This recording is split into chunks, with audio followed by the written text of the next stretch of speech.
Assalamualaikum warahmatullahi wabarakatuh.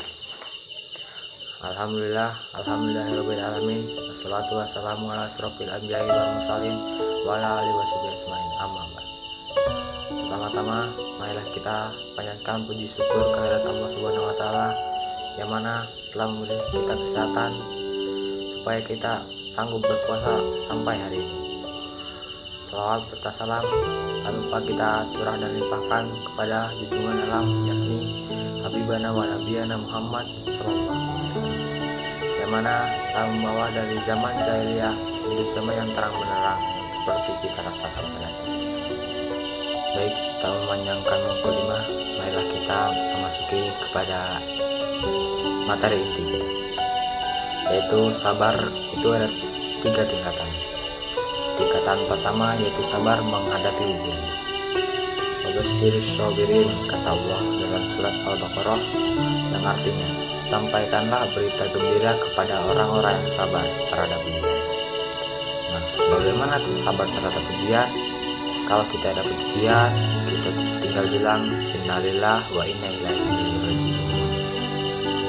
Dan itu kita katakan dengan hati yang yakin, yang lembut. Ini semua kehendak Allah, dan pasti ada kebaikan di dalam setiap kehendak Allah. Dan siapa yang menguatkan dan membaca inna lillahi wa inna ilaihi raji'un, berarti ia telah melibatkan Allah dalam setiap masalahnya.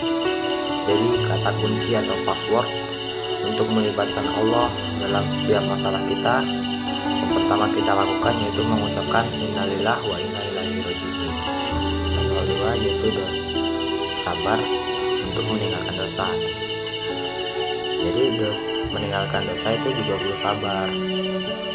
Walaupun misalkan dosa itu sering dilakukan oleh orang lain, misalnya sabar untuk nggak ngepoin Instagram mantan, karena kalau misalkan kita terus-terusan ngepoin Instagram mantan, itu kita nggak bakal sabar gitu. Sabar itu untuk menjaga pandangan mata, apalagi sabar untuk meninggalin supaya tidak jalan sama dia, tidak boncengan sama dia kalau belum halal. Itu juga butuh kesabaran yang luar biasa, dan itu nggak gampang. Apalagi kalau misalnya sesuatu yang benar-benar kita senengin, kayak sabar untuk ninggalin yang sia-sia gitu. Dan itu yang sabar lebih tinggi derajatnya daripada sabar untuk meninggal, daripada sabar terhadap ujian. Jadi gitu. Masuki sabar yang level 3 yaitu sabar dalam beribadah. Tadi kan yang pertama itu, yang level pertama yaitu sabar terhadap ujian. Yang kedua yaitu sabar dalam meninggalkan dosa. Yang ketiga, yang level ketiga yaitu sabar dalam beribadah. Salat sabar, puasa sabar, sedekah sabar, tadarus sabar. Nah, itu yaitu sabar di antara sabar yang paling tinggi derajatnya.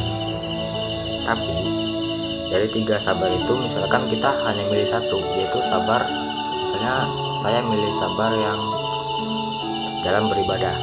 Nah, tapi kalau musibah masih ngeluh, dosa masih banyak dilakuin, berarti kan belum sempurna sabarnya. Baru disebut yang sobirin kalau dia bisa ngelakuin yang 3-tiganya, yaitu yang sabar ujian, meninggalin dosa, dan dalam beribadah. Semoga kita semua termasuk orang-orang yang sabar dan diridhoi Allah Subhanahu wa taala. Sekian dari saya. Wassalamualaikum warahmatullahi wabarakatuh.